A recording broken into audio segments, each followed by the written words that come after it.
Hi, Josh Rossi at 4 Performance, back with Dr. Cialone. Talk a little bit about your post-workout nutrition.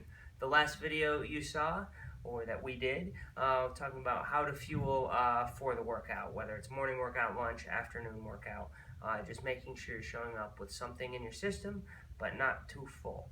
A lot of our members are very busy, so when they're coming in for these workouts, they're rushed. They're running in from home, or they're running in on their lunch break, or they're running in from work, and they're running right back out to do something else. I want to make sure everybody knows and is aware that you need to refuel the body after a workout, right?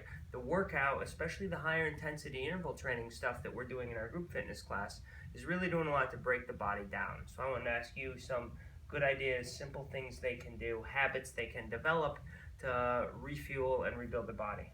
Well, Josh, the human body stores energy in many different ways. The most common one is our fat stores. But when you're doing a high intensity interval workout, you can't really access those fat stores quite that well because they're a little bit more slow burning. What we use for intense, really rapid activities are sugars that we store inside our muscles, and those are called glycogen stores. Whatever muscles are working will burn through the glycogen they have. That's where lactic acid comes from, and contrary to popular belief, it's not a poison. It's not a problem. It's just a normal byproduct of exercising, and we actually recycle it and use it as a fuel during the course of our workout. But when you work out, you're trying to improve your muscle system. You're breaking down your muscles, so that's where protein replacement comes in, and you're also burning the muscle sugars you have for fuel, and that's where glycogen replacement comes in. So after a workout, there's believed to be a window of about an hour where your muscles are most receptive to absorbing sugars and absorbing protein. So that's where your different kind of drinks and different kind of bars come in to play. You can make those your own, but that's where chocolate milk became famous as a post-workout fuel, because there's a good amount of sugar in it that goes right into your muscle stores, and then the sugar in it helps drive the protein into the muscles and repair the beneficial damage that was done during the workout. One of the other common misbeliefs is, well, if I use, say, 10 grams of protein, 20 are better, and if 20 are good, 40 are better. Unfortunately, that doesn't work. Your body can only absorb so much protein into the muscle.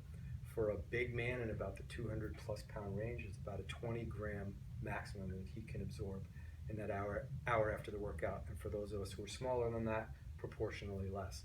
So you really don't need to put a tremendous amount of calories or product into your system. That's where chocolate milk came in and became so very popular, because it's easy to carry, easy to use. Liquids tend to work better for most people because they're quickly digested. You can carry it with you, walk right out, and have the replacement done. That's not to say that that is the be-all and the end-all. It's just one part of making the most of your workout. But a good way of thinking of it is, I went through that whole workout to improve myself. Let me take advantage of the opportunity here with nutrition to have that come into effect. Now, because it is difficult to keep, chocolate milk in your car or gym bag through most of the year here. Yeah. Protein shakes? Protein shakes are fine. You can buy them pre-made, or you can make your own. There's whey protein, W-H-E-Y, which is very popular.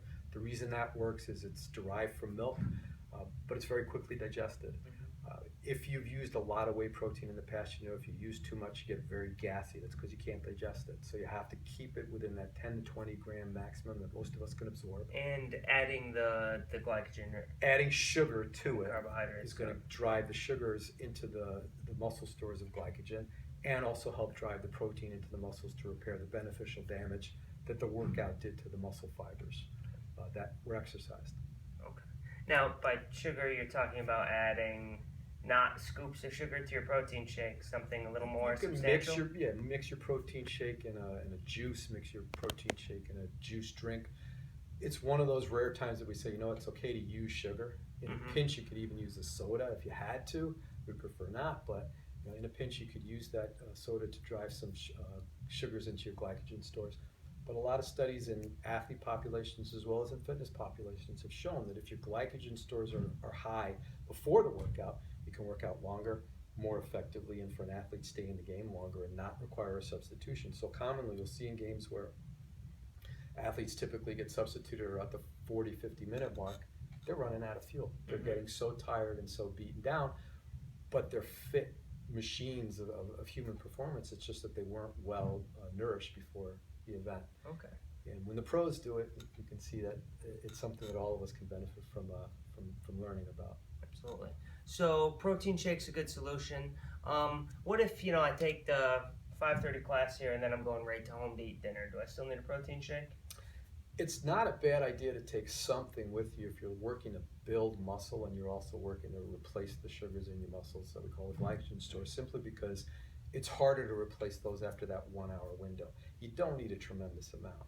Right? It's usually about 100 calories to 200 calories total amount of product in the form of a drink that you would have to take in. In a pinch, even a peanut butter sandwich will work, or an apple with some peanut butter on it if you can carry that with you, or even a protein bar. But those tend to be expensive solutions to something that can be much simpler. No, I'm all for eating on my way to my next meal. So thank you, doctor. You're welcome. And come back for more info. Thank you.